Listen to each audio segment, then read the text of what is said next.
push mine off too, because it carries. It does.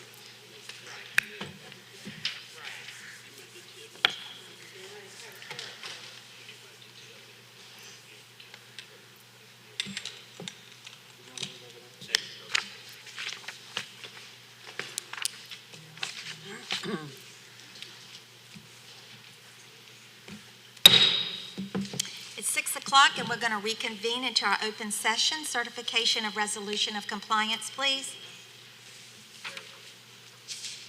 Madam Chair, I move that the closed meeting was conducted in conformity with the provisions of the Virginia Freedom of Information Act as required by Section 2.2-3712D of the Code of Virginia, and certify that only public business matters lawfully exempted from open meeting requirements were discussed, and only such public business matters as were identified in the motion by which the closed meeting was convened were heard, discussed, or considered. Okay, motion made. Do I have a second? Second. Okay, we're ready for a vote.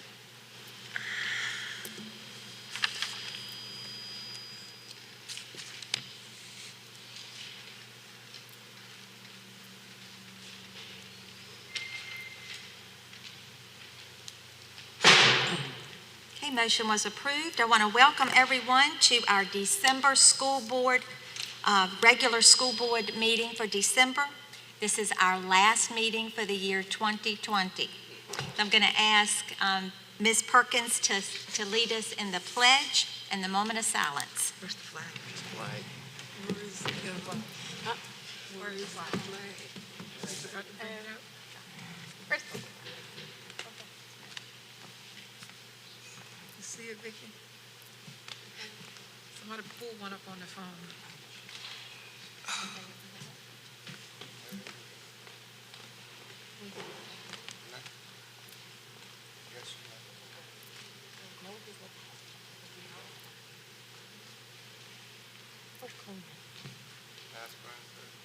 Where's it?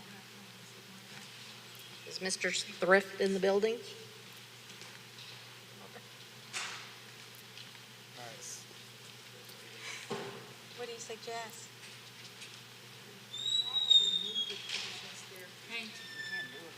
Yeah. Well, we don't have a flag, so we'll go to the moment of silence, and then we will proceed. Thank you. You may be seated. Nice.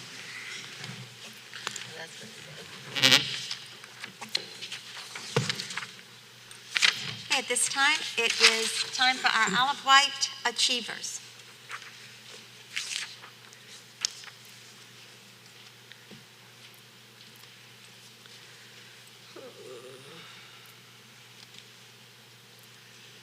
Okay. Good evening. We're going to have y'all stay seated and up there on the stage while we do our Achievers tonight. The vision for Isle of Wight County Schools is to create a learning environment that will enable every child to discover his or her unique gifts and talents. The Isle of Wight Achievers section of our board meeting gives us an opportunity to recognize and celebrate our students and staff for their unique talents and gifts. Our first honoree tonight unfortunately couldn't be with us, but her name is Alexandra Grossman. She's from Smithfield High School, a senior at Smithfield High, and she won second place in the Virginia School Board Association's 9th annual student video contest.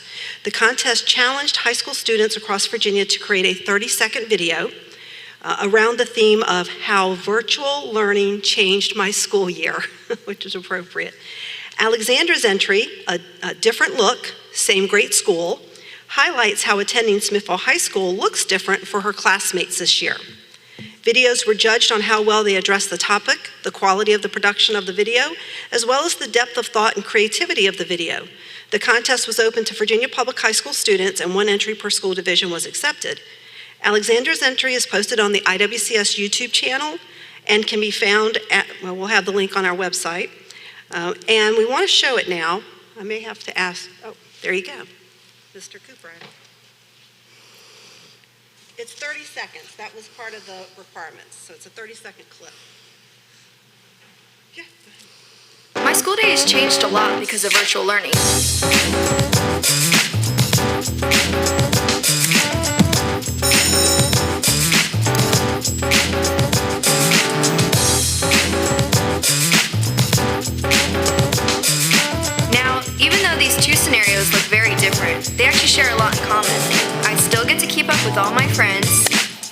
still have the coolest teachers around. And most of all, I'm still learning. My school day has changed a lot because of Start it up again. That's fine.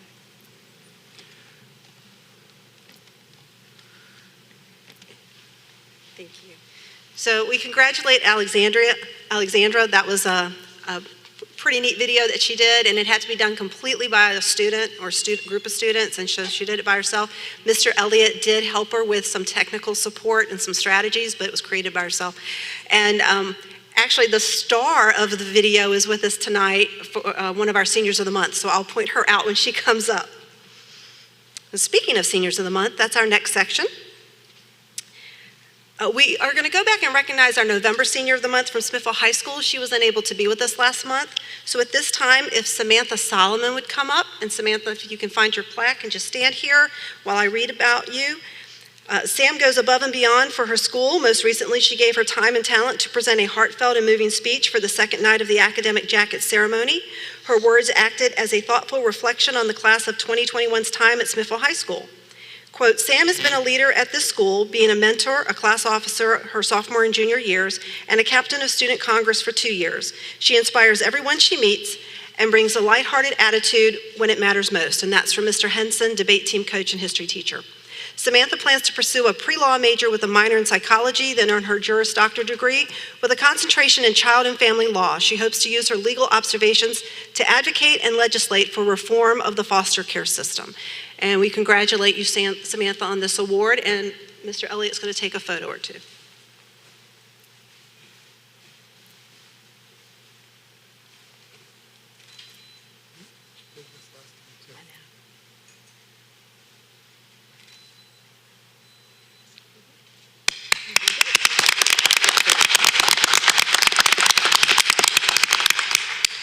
Now for our December Seniors of the Month. The Senior of the Month for December from Windsor High School is Jessica Cofield. In addition to being brilliant and hardworking, Jessica is reliable, responsible, and mature. All of these qualities combined with her friendly disposition make her a joy to teach and work with. The university that is lucky enough to enroll her next year will find that they have acquired a young woman of a caliber that is rarely seen. She has continued to do what she does every month, being a bright star in all of her teachers' classes and maintaining a positive attitude throughout the craziness of the school year. In addition to this, she continues to demonstrate her leadership skills by helping her fellow students whenever they are in need. She is an asset to all of her teachers and peers. Quote, I'm so glad that Jessica was chosen for the honor of Senior of the Month. She is one of the most deserving students at Windsor High. She is easily one of the kindest, friendliest, and most genuine young adults in the senior class. These traits will help her find success in the years to come, both at the university and professional level. And that's from Matt Burgess, teacher. Jessica plans to continue her education after high school at a 4-year university. Congratulations, Jessica.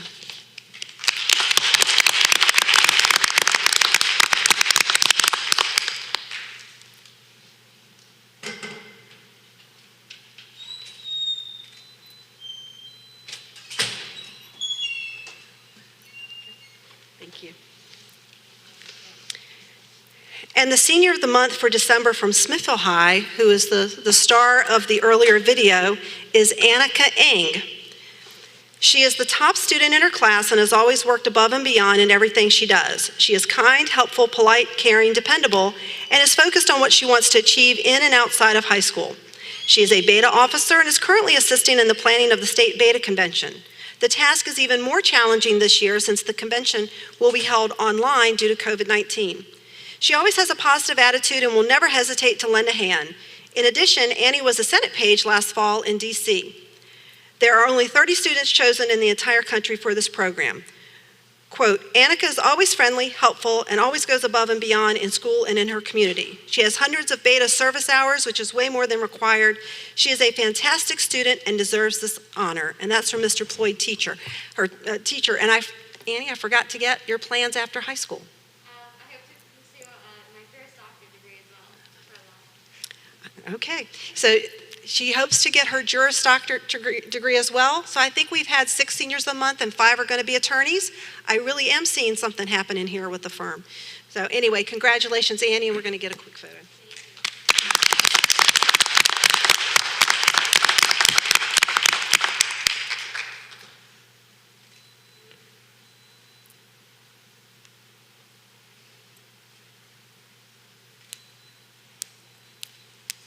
Thank you. Congratulations. SSC is not going to be presenting this month. They will be back with us in January. So this is going to conclude Isle of Wight Achievers. Once again, I want to congratulate all of our honorees and thank the family members who came out with them tonight. Thank you.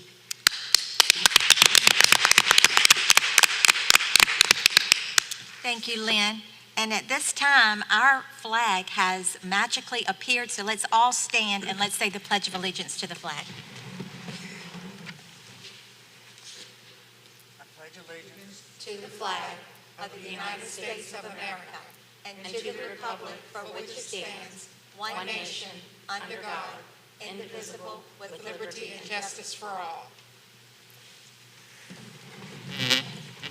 Thank you. At this time, we're at the request to speak. And there are none. Okay, there are none.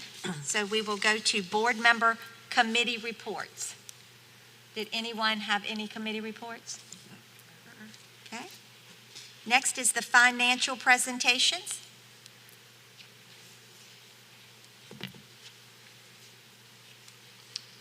Good evening. Good evening. Uploaded on your board docs, your attachments, you should have noticed the financials. I wanted to compare the 41.6% of our budget has been spent down this year at this time compared to 44.3% last year at this time. Difference of 2.7% less spent. That's in excess of 1.6 million less spent, which largely is due to COVID. Some of the categories in our substitute teaching payments, we've spent, last year at this time, we would have spent $63,000 more in substitute costs. And in your field trips, we haven't even touched that line account, but last year at this time, we would have spent $38,000 in field trips. So those are just two of many of the categories where we're not spending money throughout the budget. The check register was in, facilities was in, so does anyone have any questions about the documents that were uploaded? The only question I had when I was looking at the reports was the maintaining existing adoptions under the textbook funds, and I saw that we still have $244,171. Right. And I was just wondering, do we have plans for these funds for this year, or will that be rolled over for next year? Due to COVID, that might be why we still have this much in that fund as well. And literally, I think 3 days after I closed the month, a purchase order, which wasn't part of your report, was encumbered a significant amount under those funds for tech books. So I don't anticipate those funds being rolled over. Okay. Yes. Okay. Thank you. You're welcome. Are there any other questions? Thank you. Have a good night.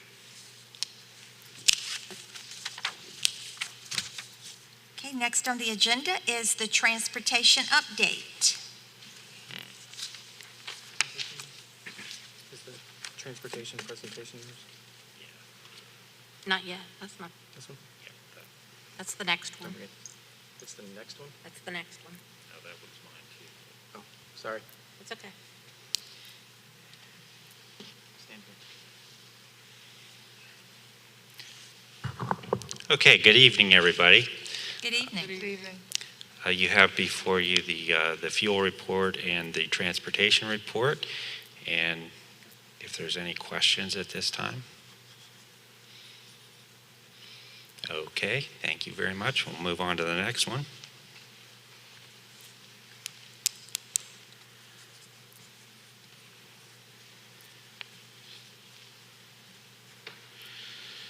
Okay, I was asked to do a little bit of explaining about how we deal with the weather and for closures and early dismissals and late starts.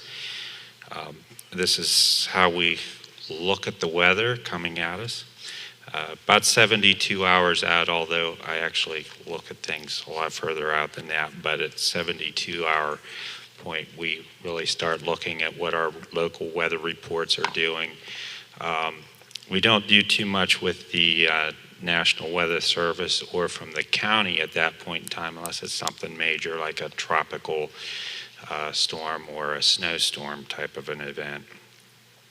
Then at the 48-hour mark, that's when we really start paying attention to the briefing from the National Weather Service, along with our local forecast. And at the 24-hour mark, if there's anything going on at that point in time, unless it's like it is today where it was just cold and the sun was shining, then we take a look at everybody from VDOT to National Weather Service and our county emergency management office as well. Would have briefings out at that point in time. Then beginning at usually when I know that there's stuff coming, when we've planned for this, my day starts about 2 a.m. at that point. We start looking at road conditions. Bear in mind, sometimes some of our events then happen after that point in time. But I have a couple of drivers that do a very good job for me, and one in Carsville, one in Zuni, and we chat usually, between 3:30 and 4 o'clock in the morning, and then I get on the phone with Mr. Coleman after that, and I give my recommendation of what I think we should do. And then the executive management of the school division gets together and decides, help Dr. Thornton make the decision on whether we're going to come to school or delay that particular day. And that's how we handle the school closures. That's a tough job, isn't it? It can be. Some weather's a little bit easier to see coming than others. We did have one incident earlier on in the year where we were hit with a heavy rainstorm that really wasn't predicted at all, other than passing showers with a chance of hit and miss, heavy downpours, and there was parts of the county that got over 7 inches of rain in a couple-hour period of time. So those things are sometimes kind of hard to see coming at us, but snow, your tropical weather, that's coming, at least a week ahead of time. So those are a little bit easier to kind of get a handle on than the torrential rains that we've suffered here in 2020, along with everything else. Do you sometimes find one end of the county is sometimes completely different than the other end of the county? It's almost always that way, unless unless it's a major storm. Even with our snowstorms in the wintertime, one end of the county can have 4 or 5 inches of snow, and the other end of the county has nothing, little or nothing at all. And that happens quite often. Anybody have any questions? Thank you. Thank you. Okay, next is Support Services and Operations Full Report. Mr. Coleman. Good afternoon, Board Chair, school board members. Try to change this out. He's coming. Just hit this button and, okay, I'm just wait for Mr. Cooper to.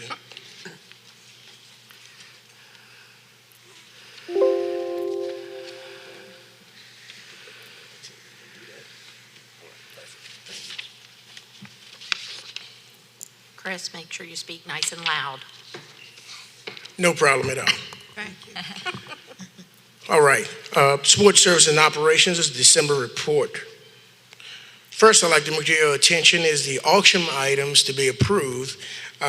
What we have here is 28 computer carts. These are older carts at the warehouse. We have 16 laser printers, 27 security cameras, and 57 projectors. All of these items have been located at the warehouse for some time, and at this time we're trying to make sure that we do a good job on actually taking out the items that are non-used and making sure that we bring those before the board and place them in the auction every single chance we get.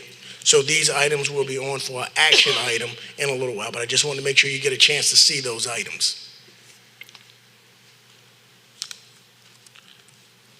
Next, I wanted to go over through the board, the RFQ status, exactly where we stand at this present time. Right now, I do have, the only thing that's highlighted is October the 23rd, which was the request for qualifications in phase 1 published by the school division, but at the same time, 2 other dates have passed since then. This is December 2nd. Well, all questions for phase 1 was due to the division office. And now, of course, it's December 9th, which was yesterday. The responses to all questions now have been published via addendum. The next hard date we have is going to be the December 29th. The statement of qualifications phase 1, it will be due at central office, and it will be open at that time from 8 to 3. All of that is out late. Oops. There we go. Now, next with the RFQ status, January 6th, of course, it'll be the school board, the review of the short list recommendations, and then later on that evening, it will be the short list announcement. Moving to January 15th, technical proposals are due, and they'll be due at the school board office once again by 3 p.m. January 20th, interviews will take place at that time. January 27th, school board approval, ranking of shortlist offers, and January 28th, the highest ranked officers, of course, and negotiations begin. This is just a rundown of the actual status, the procedures that we're using to move forward with the school. Next, what I wanted to point out with the school, some of the issues, the HVAC concerns. I know the last meeting we talked, Ms. Perkins and yourself actually pinpointed some HVAC concerns. I wanted to pinpoint a couple of the concerns, but of course, some of the concerns are taken care of, but then other concerns pop up. And we're constantly moving forward with conquering all of those concerns on a daily basis. Well, the concerns first was the Westside Media Center. It just was going into a little detail about the media center having 2 units of control. 1 control went down. During the startup phase, we found that 1 unit was actually down. We quickly ordered that, and it would maintain maybe a 65-degree level in the actual media center until we can get it fixed. Now, at this time, the media center is up and running.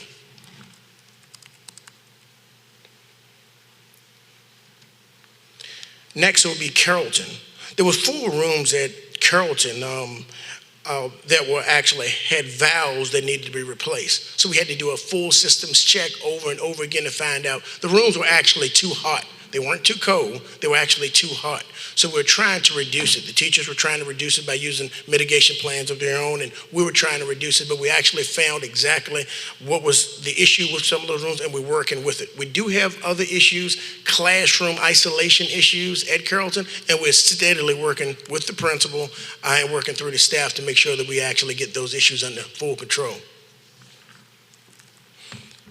Smithfield High School had control issues in 5 rooms, and once again, it was the JRTC 2 control system professionals sent out, and those rooms have actually been adjusted also. So once again, issues do pop up, but at the same time, the HVAC team is moving very quickly and swiftly. One thing that we actually started doing more of is make sure we communicate with the principal, for the principal can communicate with the staff to ensure that everyone understands what's going on with the issue.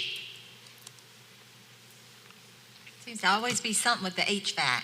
There will, yes, ma'am, and Yeah, yes, I mean- there's always something. And then one thing I wanted to point out is that, our HVAC set points are 68 to 72.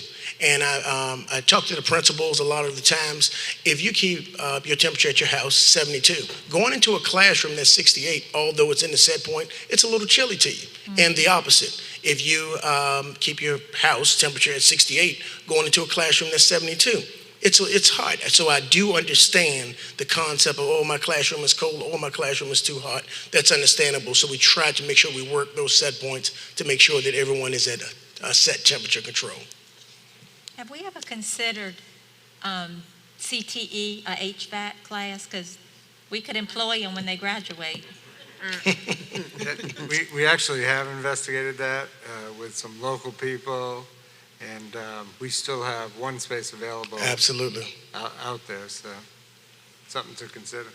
Right. I mean, I'm sure it's not just in White County. Not at all. HVAC seems to be an issue Yes, ma'am. everywhere. All right, next slide is the weather forecast procedures. This is taking off where Mr. Livingston ended at. At 4:30, once Mr. Livingston gives me a call just to go over 24 hours out, Mr. Livingston, and we talk about that. 4 a.m., transportation begins the road reconnaissance to determine hazards. 4:30, decisions are made based off the forecast safety. And then one thing that I really wanted to point out on this slide, throughout the day, changes actually occur throughout the day. It is constantly monitored, and we actually meet as a group, just making sure that the roads are safe and different, I guess you could say, forecast doesn't change dramatically that actually affect going home and different things at the school. So that it's always being monitored and forecasts are taken into consideration. Next slide. Of course, we're going to touch bases on the Division Crisis Management Team notes. Of course, we met as a Division Crisis Team, and these are some of the notes that came out of that team. The evaluation of staging areas across the division. The team came up with different areas that if an incident occurred, where would the EMS meet, where would the state troopers meet, where would these different entities meet? Because if we have that, we can make a quicker decision. Evaluation of school rally points in the Carrollton area. While we're pinpointing the Carrollton area, so much growth in the Carrollton area at this time that a rally point that we chose last year is now obsolete. We cannot use that area anymore. So we had to choose another rally point for the Carrollton area. The actual division school threat assessment team. We talked about that and discussed it, and we actually had a meeting with the threat assessment team, was it last week, with Ms. Loud. We also discussed deputy walkthroughs with the administration, just pinpointing different areas that the actual law enforcement sees, and maybe the school officials do not see, just due to the fact that they work in that area on a regular basis. Mr. Coleman, does that happen annually at every school, or is that, how often does that happen? Last year, we were able to actually walk a lot of the schools, if not all the schools, just because of the fire drills and the lockdown drills that we're actually participating in. So it was very easy to do. This year has been a little tighter, actually trying to get everyone together, trying to make sure we follow by the rules and restrictions that are lodged into some of the actual drills. But we are going to try to really implement that a lot more in the second semester to do the actual walkthroughs. Because that is very helpful. Yes, ma'am. I heard a lot of feedback from the principals that said they really enjoyed that. That's right. Yes, ma'am. Next crisis team meeting will be January 28th. All right. All right. Let me get Mr. Cooper to help me with the video.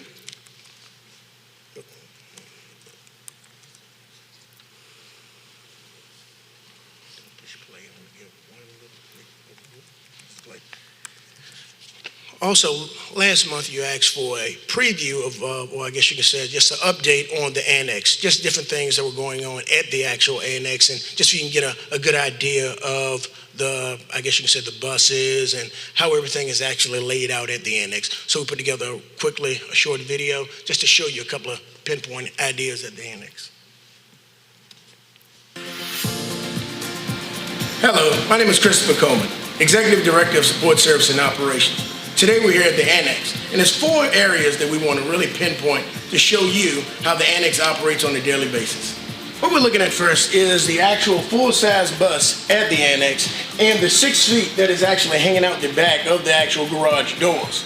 As you can see from the top, with an actual mechanic working on the bus, there's still that much of the bus hanging outside. So on a cold day or a hot day, this is what has to occur for buses to be routine maintenance. Also, I wanted to pinpoint the actual bus lifts in the actual annex. These are really car lifts, and they're not actual bus lifts. Bus lifts are going to be needed for the 72-passenger bus. At this time, the mechanics work very, very hard trying to get under the buses to make sure that all deficiencies are maintained. In terms of workspace, as you can see, all mechanics work in areas of this nature. This is not a safety issue, but at the same time, what we'd like to have is a lot more space so mechanics can easily get around the buses without trying to knock it over some of their work materials. In the idea of preventive maintenance working on buses, changing tires are essential, but the space that we provide here for the actual mechanics, it is safe but more space is needed to accurately work on 2 buses and at the same time be able to maintenance those issues. And right now, pulling one tire off a bus, you can't really get over to the other bus with the jack to pull the other tires off the bus. In conclusion, as you can see, there are different areas of this annex that could be actually improved. Although the mechanics do an outstanding job working on the buses and the white fleet, those are things that we're looking at for the future in order to make Isle of Wight a safer, more pleasant work environment. All right. That was good. Thank you. Thank you.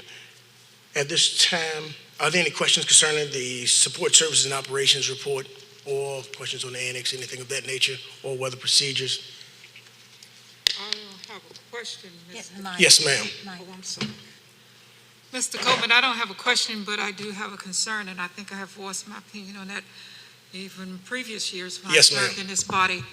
Isle of Wight County, like you said earlier, we are growing, and with the concerns that you have there in the Transportation Mechanics Department, I still feel that we need to get together with the other entities in the county, governmental entities, and have one transportation department, because I think if we had that, you wouldn't have a problem with a bus bay, trying to get those buses in there, and all of that money will be pulled into one area.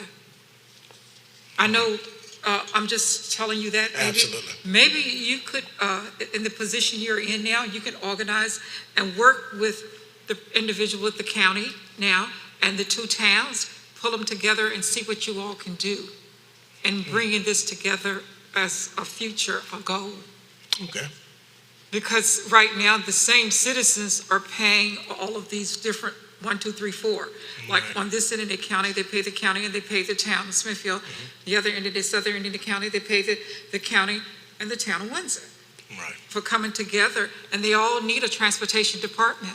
Right. And we, at this point, I think the county is going to continue to grow. We need Isle of Wight County Transportation Department, okay, that covers all of everything, all of those government places. All right. Thank Save a lot of money, and your headache will be gone, because you will be able to afford what you need for those buses to get in there and the mechanics to work on them. you. All right. Thank you, then. Yeah, we've been talking about the concerns at the garage for years, Yes, ma'am. and so we've got to make some decisions to support that part of our school division. Maybe I just challenge you to go out there and pull that together for us, okay? Yes, ma'am. Thank you for that. That was very informative. Thank you. Yes, thank you. Oops, I messed up. Can you fix that for me? We're just gonna-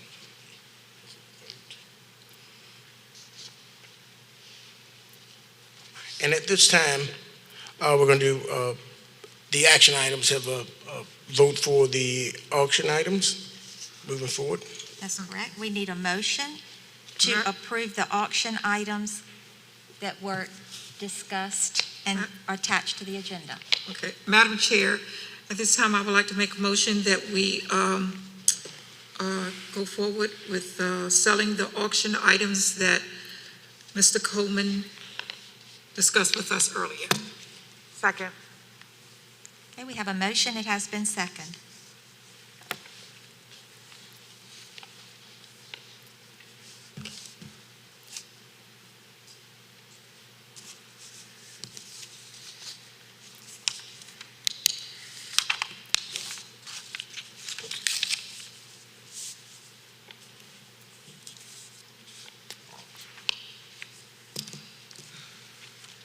Can't see it, but it's okay. Okay, so the motion was approved. Next item on the agenda is a report from the superintendent, beginning with the new teacher salary scale. Yes, Madam Chair and board members, in your packet was a proposed new teacher salary scale. If you remember last year, when we were unable to give raises, the teacher scale, to make sure teachers stay on their step, which is for teachers' actual experience, the scale actually went backwards. So if you look at 1920 and 2021 and move at an angle, you can see that Step 0 is 44,000, and now step 1 on this year's scale is 44,000. And it goes like that all the way through the scale. One of the recommendations that teachers requested was to go back to the previous year's scale. So to do that, they would go from the step they're on the 2021 scale back straight across, and they would get a raise. But they would not all get a 2% raise if we did it that way. So I worked with finance, and we created a new proposed scale, and that's the one that's all the way on the right-hand side. And now if you move straight across, because they've already got their year experience, so if you move straight across, every employee will get a 2% raise. And including new teachers who were hired this year at 44, so you see the step 0 now is 44.5. And I know one of our goals in the future is to get the starting pay for the teacher scale at 50,000. And it's going to take quite a bit of money and effort, but in next year's budget, I'm going to show a 3-year plan that can get us there and what that would cost. I have a question. When we're looking at this, and so why didn't we move everyone up a step? Because you don't have to give a 2% raise to the whole chart to go up a step. They're not, the two are not intertwined in that way. Like you could still go up steps without raising the level of each step every year. So I don't understand why people didn't move up a step this year, why people went backwards in pay. They didn't go backwards in pay, they stayed the same. So if you on step 0, you were at 44, and now this year you have 1 year experience. So you are at 44 still because we gave no increase. We have to give the steps so that we keep all employees in line with their experience. What happened years ago, before we fixed this scale, when they froze it, if you didn't get a raise for 3 years, then a teacher at step 0 stayed at step 0. And then when we hired someone from another county, we were saying, well, we froze it for 3 years. So even though you're at step 10 and you've worked 10 years in Suffolk, we're only going to pay you 7 years for your experience. So by doing it this way, the year's experience stay consistent. So either way is not the greatest thing, and hopefully you don't have it where you're frozen for a long period of time. So once you're on this scale of 2021, we couldn't just move them up another step because we'd be giving them an extra year of experience that they don't have. It would be skewing it. So the only way to move at this point from the 2021 scale is to either go straight across backwards, which would be an increase, or go to the new scale. But if you go backwards, not all the steps are an equal 2%. Some of them are. Like, for instance, if you look at step 15, if you went left or right, you would go from 52,391 to 53,439. And that's because on the old scale, that step was 2%. So I just created a new scale so that everyone would get a minimum of that 2%. And it also helps, like I said, it helps those first few years. And we still wanted to give that brand new teacher $500. That's not 2%. But to thank them for half the year that they've been here and to help us through the pandemic. Because I recall, we would have new teachers coming from another division with 10 years of experience, and they would be starting on 10 years, that scale, but we would have teachers who'd been here for 13 years, and where it was frozen, they were back, and they weren't making what they should have been making, but somebody brand new coming in was, so, yeah, I understand. Right. And we got all that fixed. Right. Correct? Correct. Yeah. So and so we don't want to go mess that up again.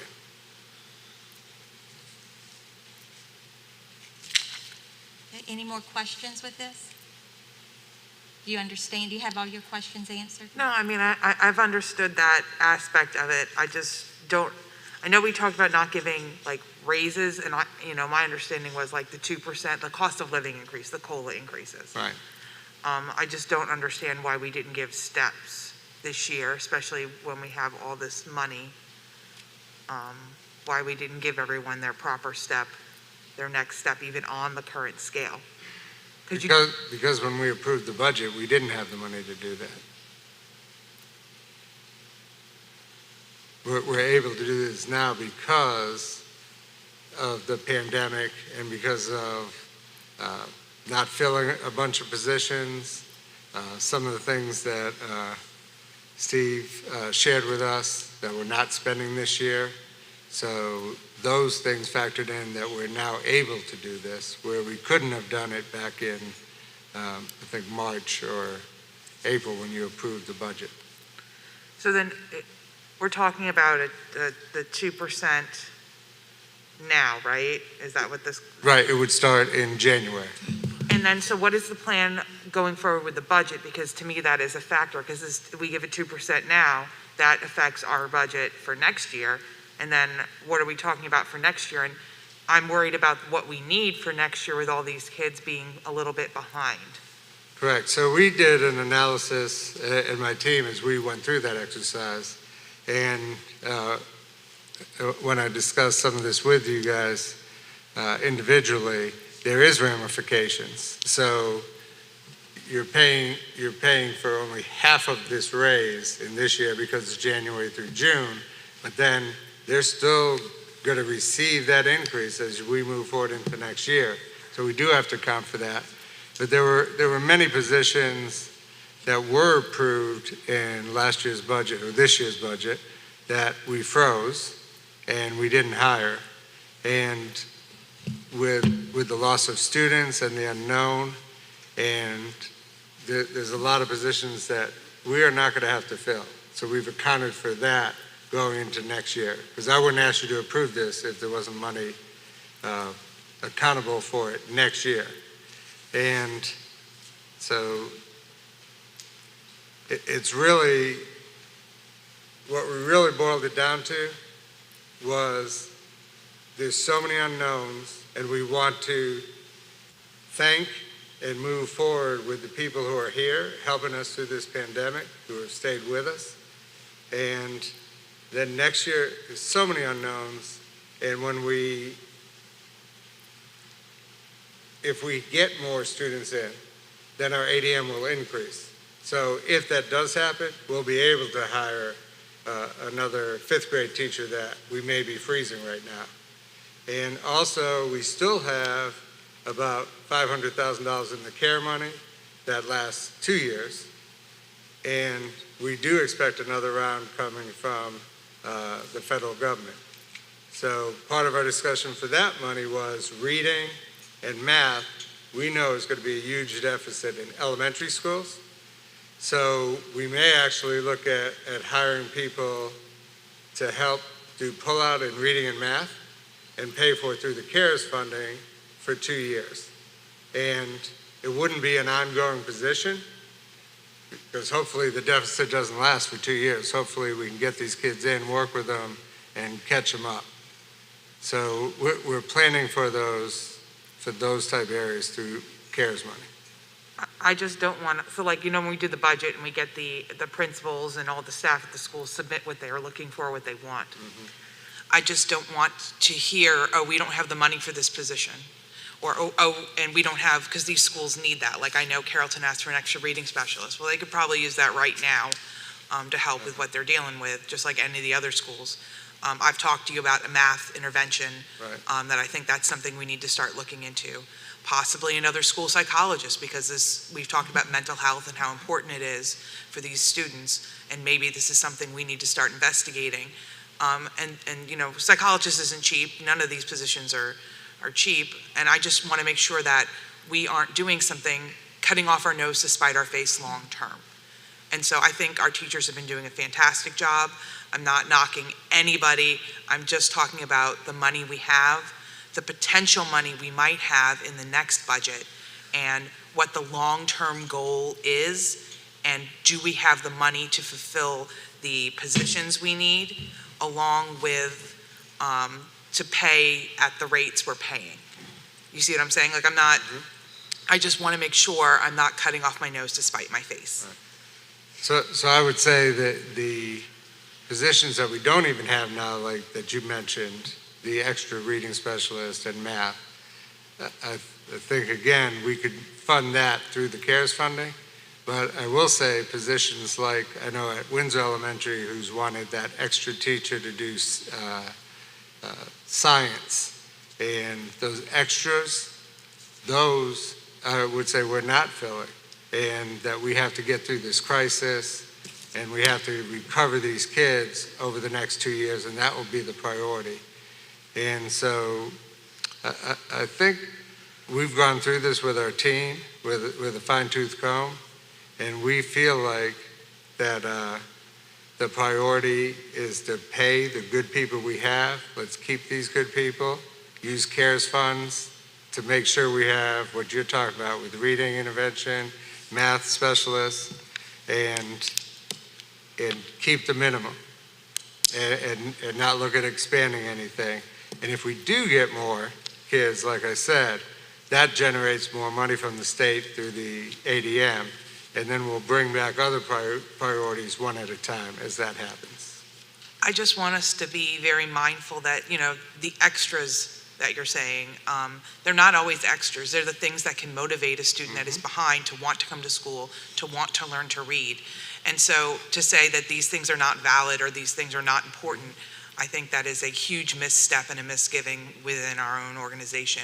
Something we've prided ourselves on is on making sure that we're meeting kids' needs, meeting them where they're at, bringing them to where they need to be. And if we are not keeping those options open for kids, those resources open for kids who are struggling, it could be the difference between, I really want to read because I want to read about this, but if they're not exposed to this, then that love isn't there, and they may not have that motivation and drive, and it could take longer or damage them further down the road. I want us to be open for all options, and in cutting these things, we're calling niceties. Sometimes for a kid, it's not just a nicety, it's the reason they're coming to school, even as a child. Like, a small child may come to Carrollton because of SOAR, but it's the only school that has it. And I know we did it because of class sizes, but I know Hardy wants a STEM teacher, something awful, and putting that in those hands of those students, I think, is really important too. And I think these are all things we need to consider when looking at the budget, because we may not need that position and it may come off as a nicety, but for some child that could be the difference between them graduating and them not long-term. And that could be just my personal opinion, but I just think we need to consider that going forward as well in the budget.